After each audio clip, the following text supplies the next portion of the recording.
દિવસ આજની કથા પણ આપણે બધા સાંભળીશું।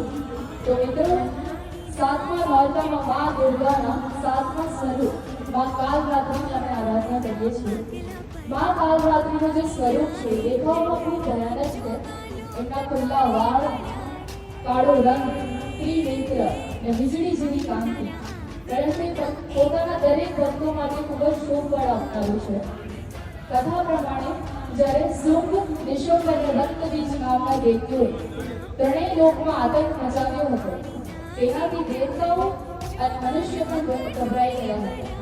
ત્યારે મા દુર્ગાએ પોતાના તપથી એક ભયંકર સ્વરૂપ ધારણ કર્યું અને એમણે મા કાલરાત્રિએ અસુરોનો નાશ કરી ધર્મની ફરીથી સ્થાપના કરી। તેથી તેમને સંહારની દેવી પણ કહેવામાં આવે છે। મા કાલરાત્રિની ઉપાસના કરવાથી ભય દૂર થાય છે, શક્તિ મળે છે અને જીવનમાં આત્મવિશ્વાસનો પ્રકાશ ફેલાય છે।